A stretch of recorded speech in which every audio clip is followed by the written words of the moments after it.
오늘 마가복음 15장 1절부터 41절의 말씀을 통하여서 진실로 하나님의 아들이었도다 라는 제목으로 강의 이어가도록 하겠습니다. 공회 앞에서 심판을 받으시던 예수님께서 이제 자리를 옮겨 총독 빌라도에게 신문을 받으시고 십자가에 죽으시는 장면이 본문에는 등장합니다. 자, 오늘 본문을 통해서 우리는 모순을 통해 진리를 선포하시는 하나님을 만나게 되는데, 모순이라고 하는 것은 어떤 사실의 앞뒤가 이 지상에 맞지 않고 어긋나 있음을 의미합니다. 자, 이런 모순을 통해 진리를 선포하는 하나님. 네. 그래서 용어로 패러독스라고도 부르기도 하죠. 62절, 14장 62절 말씀을 먼저 보겠습니다. 인자가 권능자의 우편에 앉은 것과 하늘 구름을 타고 오는 것을 너희가 보리라. 예수님의 이 말씀하심은 다니엘서 7장과 시편 110편의 말씀을 우리로 하여금 떠올리게 하는데요.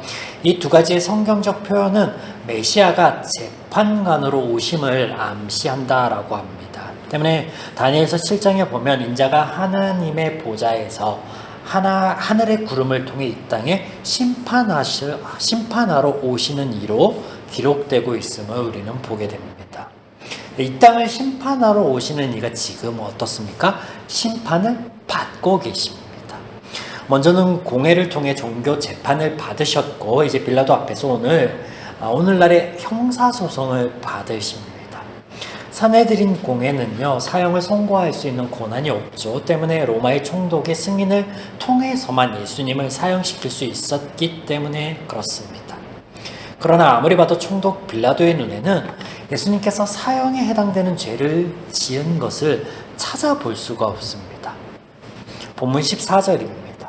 빌라도가 이르되 어찌 미냐 무슨 악한 일을 하였느냐 하니 더욱 소리 지르되 십자가에 못 박게 하소서 하는지라. 빌라도는 어떻게든 발을 빼고자 합니다. 그래서 전례에 따라 명절에 특별 사면을 통해서 죄인 하나를 놓아주게 되어 있는데 예수를 놓아주고자 합니다. 이 또한 여의치 않죠. 결국 그는 죄 없는 사람을, 예수님을 사형토록 넘겨줍니다. 그 이유에 대해서 15절에 이렇게 기록하고 있습니다. 빌라도가 무리에게 만족을 주고자 하여. 또한 대제사장이 왜 이렇게까지 무리한 요구로 소송을 감행하고 있는지에 대하여 빌라도를 통해서 성경은 이렇게 말씀하시죠. 10절. 이는 그가 대제사장들이 시기로 예수를 넘겨준 줄 알미러라. 이렇게 심판자이신 예수님께서는 죄가 없이 십자가형을 위하여 골고다로 끌려가십니다. 진리를 알고도 죄인들은 시기와 정치적인 이유를 가지고 예수를 십자가형에 처합니다. 예수님께서 십자가에 못 박히실 때, 또 빌라도에게 신문을 받으실 때 그들이 예수님을 이스라엘의 왕이라고 표현하고 있습니다. 불과 얼마 전에 왕처럼 열렬한 환호를 받으며 예루살렘으로 입성하셨던 분이 이제는 갖은 모욕과 조롱을 받으시고 계십니다. 다스릴 이가 그 대상으로부터 다스림을 받고 있는 모순을 발견하게 됩니다. 이렇게 예수님께서는 제3시에 십자가에 못 박히셨고 제9시에 이르러 숨을 거두십니다. 우리 시간으로 보면 오전 9시에 십자가에 달리셨고 오후 3시가 되어 죽으신 것입니다. 이때 제6시, 정오가 되어 죽기까지 3시간 동안 무려 3시간 동안의 어둠이 임하였다라고 성경은 기록하고 있는데요. 이것은 일식 현상도 아니고 사막의 광풍으로 인한 어둠이 임한 현상도 아닙니다. 일식이 이렇게 긴 시간 있을 수 없으며, 또 당시 절기상 사막으로부터 모래바람이 일어나는 때도 아님을 통해서 낮에 어둠이 임하였다. 또 죽으실 수 없는 분이 죽으셨다 라고 성경은 기록하고 있습니다. 34절에 보시면 나의 하나님 어찌하여 나를 버리시나이까.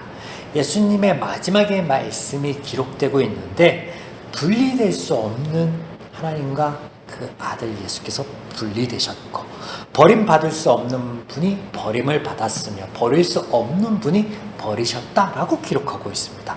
이 모든 것이 모순이죠.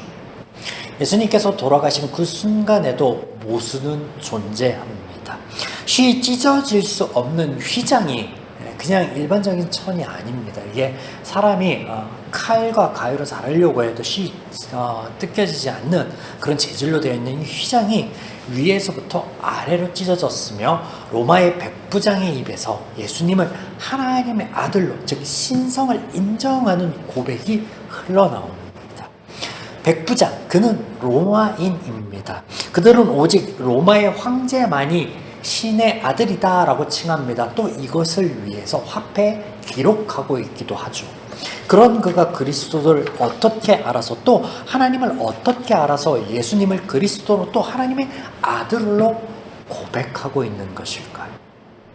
지금까지 이 많은 모순을 통해 성경이 우리에게 진리를 전하고 있는 것을 우리가 찾다 보면, 성경이 전하는 진리를 찾다 보면 이 백부장의 고백의 이유를 우리는 또한 발견할 수 있을 것입니다. 예수님께서 지신 십자가는 이스라엘의 첫 유월절을 통하여야만 그 의미를 바로 이해할 수 있을 것입니다. 이집트에서 그 밤에 그 어둠과 같이 예수님께서 달려 죽으실 때 또한 어둠이 있었습니다. 이 어둠은 사람이 어떻게 해볼 수 있는 것이 아닌 자연의 섭리요 하나님의 권능의 영역입니다. 때문에 하나님께서 빛을 이끌어내실 때에 비로소 어둠은요 거둬지게 되어 있는 것이죠. 또 이 어둠에는 빛이 없음을 의미하는 것으로 빛은 생명과 직결됩니다. 빛이 없는 어둠, 바로 하나님 없는 말씀이 결여된 삶을 의미하는 것으로 죽음과 죄를 가리키는 것이죠. 이 가운데 하나님의 말씀을 따라 어린 양 혹은 염소를 문설주에 바르면 죽음이 건너갑니다.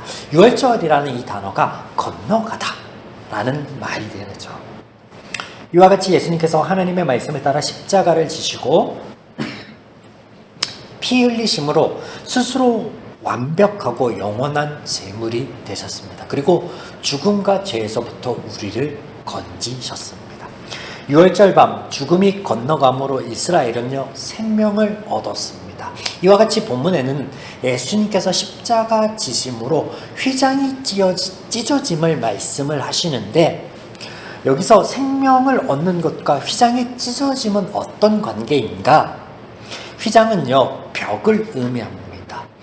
하나님의 임재를 상징하는 지성소와 성전의 다른 부분을 완벽하게 분리하는 벽, 이 벽을 넘을 수 있는 것은 오직 1년에 단 한 번 대속죄일에 희생제물을 든 오직 한 사람, 대제사장뿐이었습니다. 그런데 이런 벽이 무너짐은 하나님과의 관계 회복을 의미하는 것으로 이것이 생명을 얻는 새 삶인 것이죠. 앞서 하나님을 생명의 빛으로 말씀드린 것과 연관지어 생각해 보시면 좋을 것 같습니다. 죄인들은 진리를 거스려 그들 스스로가 주가 되어 이 모든 소송과 판결과 형 집행을 한 것처럼 그렇게 여길 때 성경은 이 모든 것이 하나님의 말씀대로 된 것이다, 하나님의 뜻대로 되었다라고 이렇게 선포하고 계십니다. 또한 이것이 하나님을 위한 사역이 아닌 죄인을 위한 것이었다라고 말씀하심으로 우리에게 이것이 복음인 것입니다. 이 모든 은혜와 진리를 함축하는 말이 바로 로마인 백부장에게서부터 흘러나온 고백이 되는 것입니다. 이 사람은, 그의 행하심은 진리이며 생명이며 빛이었다. 이 사람은 진실로 하나님의 아들이었다. 하나님께서 우리를 위해 이것을 행하셨다. 그 뜻하신 바를 이루셨다. 말씀하신 대로 이루어졌다. 사랑하는 여러분, 오늘 말씀을 통하여 이사야 53장의 말씀을 떠올려 볼 수 있겠습니다. 이사야 53장 4절에서 6절 말씀을 끝으로 제가 읽어드리겠습니다. 그는 실로 우리의 질고를 지고 우리의 슬픔을 당하였거늘 우리는 생각하기를 그는 징벌을 받아 하나님께 맞으며 고난을 당한다 하였노라. 그가 찔림은 우리의 허물 때문이요 그가 상함은 우리의 죄악 때문이라. 그가 징계를 받음으로 우리는 평화를 누리고 그가 채찍을 맞음으로 우리는 나음을 받았도다. 우리는 다 양 같아서 그릇 행하여 각기 제 길로 갔거늘 여호와께서 우리 모두의 죄악을 그에게 담당시키셨도다. 아멘.